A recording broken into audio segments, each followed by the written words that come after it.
नमस्कार दर्शकों, आज हम चर्चा करने जा रहे हैं डिजिटल इंडिया भारत नेट के बारे में। बतौर विषय विशेषज्ञ हमने अपने स्टूडियो में आमंत्रित किया है श्री रतन घोष, मुख्य महाप्रबंधक भारत ब्रॉडबैंड नेटवर्क लिमिटेड को। सर, हमारे स्टूडियो में आपका बहुत बहुत स्वागत है। सर, जैसा कि आज का विषय है तो सबसे पहले हम आपसे जानना चाहेंगे कि डिजिटल इंडिया क्या है, विस्तार से हमारे दर्शकों को बताइए।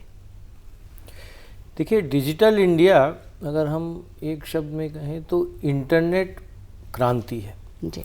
इंटरनेट सेवा द्वारा कैसे आम जनजीवन की रोज़मर्रा की ज़िंदगी को बेहतर बनाए, ये इसका मेन उद्देश्य है जी। इसके 9 स्तंभ हैं। पहला स्तंभ ब्रॉडबैंड हाईवे कहलाता है, जो कार्य हमारा ऑर्गेनाइजेशन, जैसा आपने कहा, भारत ब्रॉडबैंड नेटवर्क लिमिटेड के द्वारा किया जा रहा है। इसका मुख्य कार्य जो है, इंटरनेट सेवाओं को गांव तक ब्लॉक लेवल से ग्राम पंचायत तक OFC केबल के द्वारा पहुंचाने का कार्य है जी।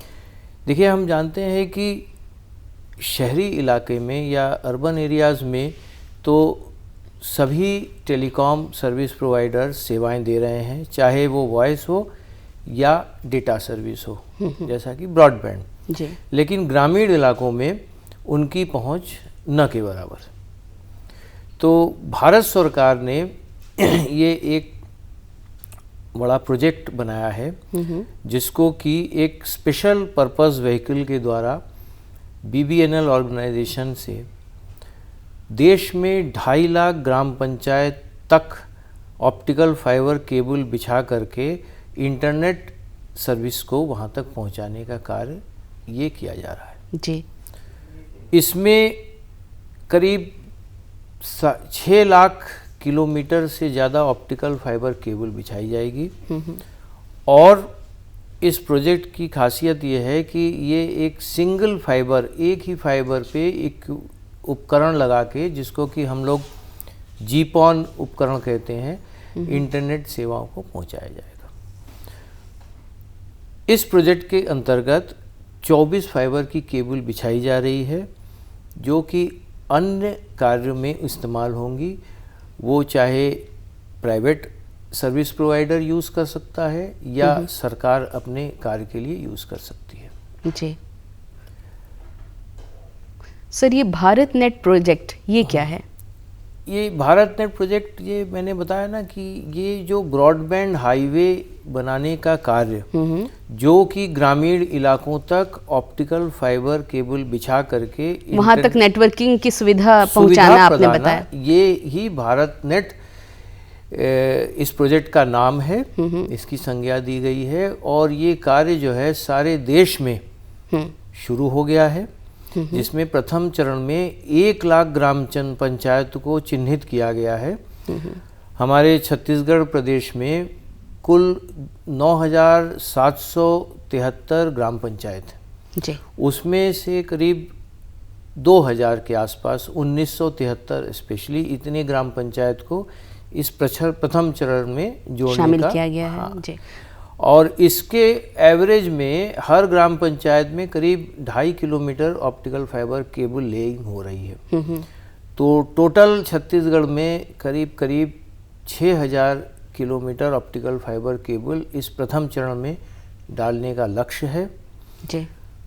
कुल 34 ब्लॉक में ये काम शुरू किया गया है और आज अंदाजन 50% काम हो गया है, जहाँ की गांव तक ऑप्टिकल फाइबर केबल बिछाई गई है जी। 2000 ग्राम पंचायत में इसको लगना है, उसके 1000 ग्राम पंचायत के उपकरण आ गए हैं और वो लग रहे हैं। सबसे पहले हम लोगों ने बलरामपुर डिस्ट्रिक्ट को चुना है और उसके रामचंद्रपुर ब्लॉक में ये कार्य पूरा हो गया है। अच्छा, मतलब दूर दराज गाँव से लेके आप शहर तक पहुंच रहे हैं और हर जगह आप केबल बिछा के उस नेटवर्किंग पहुंचाने की एक कोशिश कर रहे हैं। सर, मगर एक चीज़ आपसे यहाँ पर ये पूछना है कि दूर दराज गाँवों में तो अधिकतर बिजली पानी की समस्या तो रहती ही है, बिजली की खासकर बहुत ज़्यादा रहती है। ऐसी स्थिति में नेटवर्क पहुँचाने का लक्ष्य आपका कैसे पूरा होगा? देखिए, इसमें जो उपकरण हम लोग लगा रहे हैं उसको ONT बोलते हैं, ऑप्टिकल नेटवर्क टर्मिनल। उस ONT के साथ एक बैटरी बैकअप है। अच्छा। और साथ में एक सोलर पैनल एंटीना है।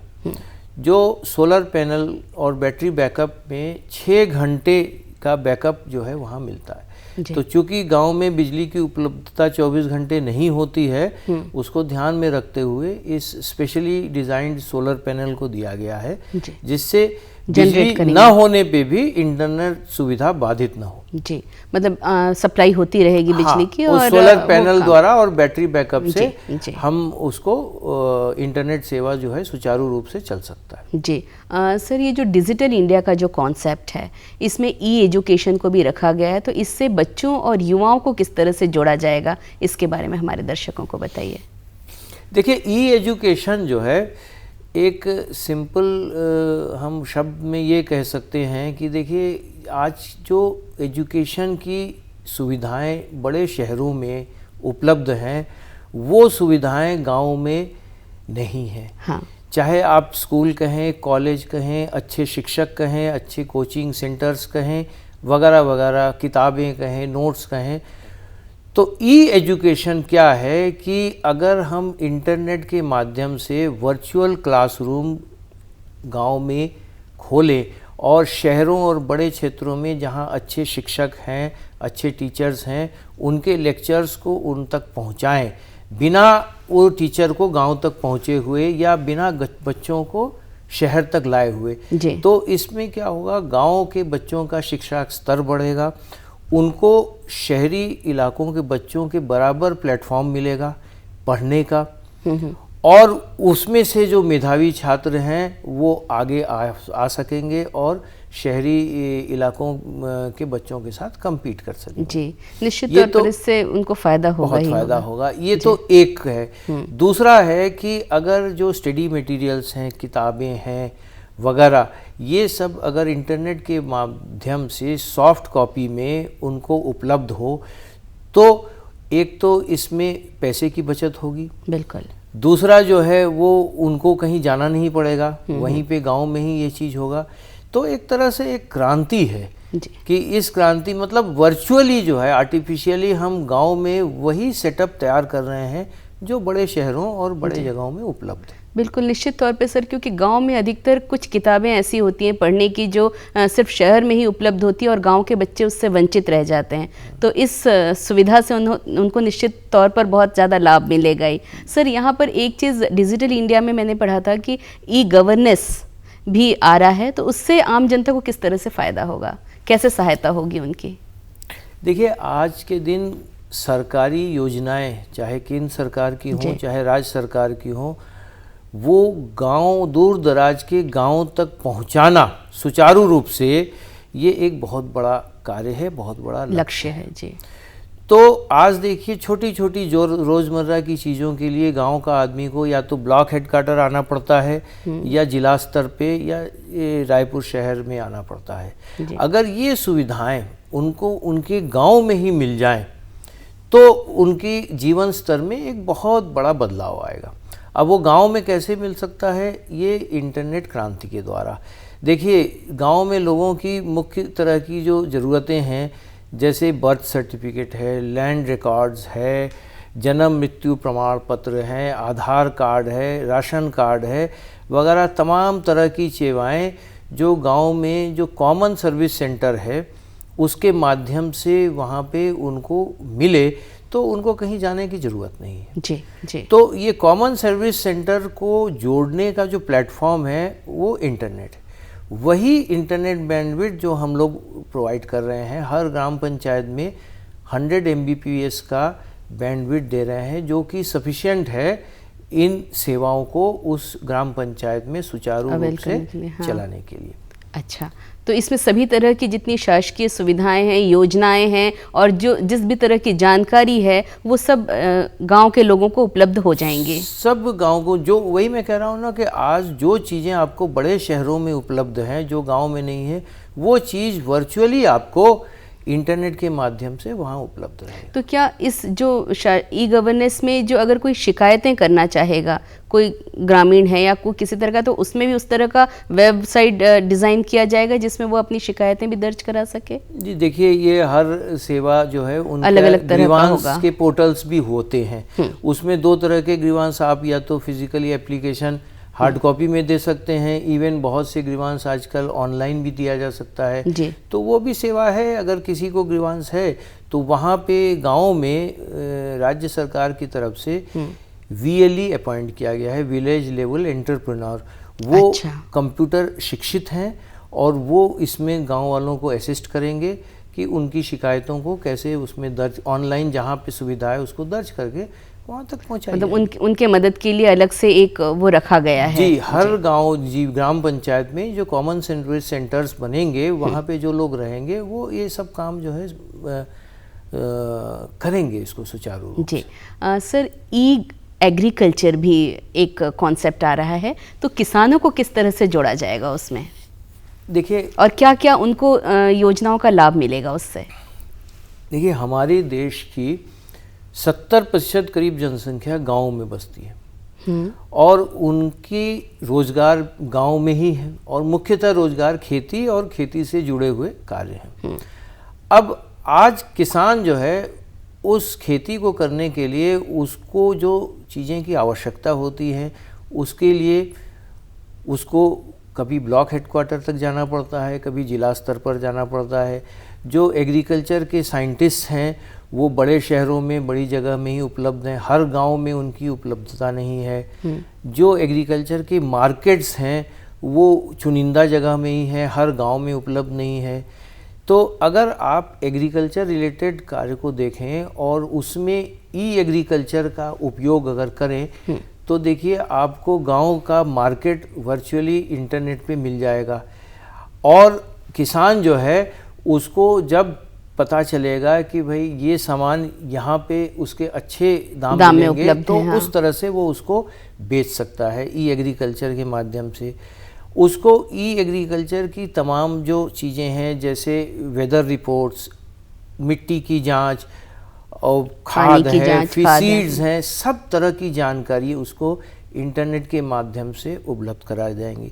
तो जो किसान की प्रोडक्टिविटी है और उसका जो प्रॉफिट मार्जिन है, दोनों इस ई एग्रीकल्चर की क्रांति से दोनों में इजाफा होगा। जी, तो क्या अगर किसान कोई चीज़ खरीदना चाहे, यदि वो खाद लेना चाह रहा है कहीं से या फिर ट्रैक्टर के लिए कुछ अनुदान चाह रहा है या फिर खेती से ही संबंधित खाद पानी वगैरह चाह रहा है, तो क्या वो इसके माध्यम से आपके जो ई एग्रीकल्चर के माध्यम से ये भी कर सकेगा? जी बिल्कुल, ये भी सरकार का एक पोर्टल है। उसमें जब ई एग्रीकल्चर क्रांति मैंने बताया ये 9 पिलर्स में आते हैं, जब इसका विधिवत शुभारंभ होगा तो उसमें ये सभी तरह की सेवाएं जो हैं आएंगी। और जब ये लार्ज स्केल में पूरे देश में 2.5 लाख ग्राम पंचायत में ये सेवाएं शुरू होंगी तब आप देखिएगा कि इस मार्केट को प्राइवेट प्लेयर्स भी इसको टैप करने की कोशिश करेंगे। वो भी अपनी एप्लीकेशंस डेवलप करके इसमें गांव वालों को सुविधाएं देंगे, मार्केट देंगे और वो जो एक तरह से 70% अनटैप्ड मार्केट है वो जो है ये इंटरनेट वर्ल्ड की तरह से ये जो है ना मेन स्ट्रीम में जुड़ जाएगा। जी सर, ई कॉमर्स क्या है और आम जनता को इससे क्या लाभ होगा, इसके बारे में हम आपसे जानना चाहेंगे। देखिए, ई कॉमर्स एक छोटे शब्दों में अगर हम कहें, हम जाते हैं बाज़ार में, फिज़िकली जाते हैं, सामने खड़े होकर सामान को पसंद करते हैं, ख़रीदते हैं, पैसे देते हैं और लेके आते हैं। अब आज देखिए ये ई कॉमर्स की बहुत सी वेबसाइट्स हैं जो ये सामान ऑनलाइन बेचती हैं। जैसे आप फ्लिपकार्ट कह दें, स्नैपडील कह दें, वगैरह वगैरह तमाम चीज़ें। और ये इनका कहीं पे दुकान नहीं है जो वहाँ पे कि फिज़िकली आदमी जाके ख़रीदे। ये सभी जो है ना इंटरनेट के माध्यम से ये लोग अपना व्यापार कर रहे हैं और हम भी इंटरनेट के माध्यम से ही इसको ख़रीद रहे हैं, पेमेंट भी इंटरनेट के माध्यम से भी कर रहे हैं। जी। तो ये जो ई कॉमर्स की सेवा है ये देखिए अभी सिर्फ शहरों में है, क्योंकि शहरों में ही इंटरनेट की उपलब्धता है, लोग उसकी जानकारी रखते हैं और खरीदते हैं। गांव में ये बहुत कम है जी, जो बहुत न के कुछ बराबर है, न के बोलिए। बराबर ही जी। है समझिए, क्योंकि ये वहाँ तक पहुँच नहीं है। आज अगर गांव का आदमी खरीदना भी चाहे तो उसके पास उस तरह की ब्रॉडबैंड सेवा नहीं है कि वो इंटरनेट के माध्यम से खरीदे। तो ये जब हमारे ग्राम पंचायत तक ये नोफन का ऑप्टिकल फाइबर नेटवर्क पहुंच जाएगा और इंटरनेट सेवाएं जब चालू हो जाएंगी तो ग्रामीण इलाके का आदमी भी शहरी इलाके के एट पार जो है वो ई कॉमर्स कर सकता है, अपनी ज़रूरत की चीज़ें खरीद सकता है, जो उसके घर पे वो चीज़ें वो लोग भेज देंगे और वो पेमेंट भी उस तरह से ऑनलाइन करके वो ई कॉमर्स की सेवाओं को यूज़ कर सकते हैं। सर, यहाँ पर एक चीज़ मैं आपसे पूछना चाहूँगी कि अधिकतर ग्रामीण, खासकर दूर दराज के क्षेत्रों में जो ग्रामीण बसते हैं, उन्हें शिक्षा का अभाव है, मतलब बहुत ज़्यादा शिक्षित नहीं है, पढ़े लिखे हैं तो थोड़ा बहुत हैं। ऐसी स्थिति में क्या आपको लगता है कि वो इंटरनेट का उपयोग कर पाएंगे और चीज़ें खरीद पाएंगे, सामान मंगा पाएंगे, या फिर एग्रीकल्चर की जितनी जानकारियाँ हैं उसको वो देख पाएंगे? क्या उनको शिक्षित करने के लिए भी आपका कोई कार्यक्रम चलाया जाएगा? जी, बहुत अच्छा प्रश्न है आपका। कि देखिए, कोई भी नई चीज़ हो, जैसे हम ये ब्रॉडबैंड सेवा कहते हैं गांव में, इसकी वहाँ जो एक्सेस या एक्सेबिलिटी कहें वो 3 चीज़ों पे डिपेंड करती है। एक तो उसकी उपलब्धता, गांव तक वो पहुँचे, वो उपलब्ध हो। दूसरा उसका है एफोर्डेबिलिटी, मतलब वो वहाँ गांव का आदमी उसको एफोर्ड कर सके, उसके पास उतने पैसे हों कि उससे वो उपयोग कर सके। और तीसरी होती है चीज़ उपयोग करने की लिटरेसी, जिसको हम लोग इस भाषा में डिजिटल लिटरेसी कहते हैं। तो डिजिटल लिटरेसी में भी बहुत काम हो रहा है, स्किल डेवलपमेंट, और इसमें जो है ई शिक्षा और जो हमारे रीजनल लैंग्वेजेस में पोर्टल्स, इन पे भी बहुत काम हो रहा है और धीरे धीरे इसका विस्तार इतना बढ़ जाएगा और तमाम तरह की एप्लीकेशंस डेवलप हो रही हैं जो कि इन सेवाओं को बहुत आम आदमी एकदम बहुत सरल भाषा में इसको कर सके। तो हर तरह पे ये काम हो रहा है। आशा है कि आने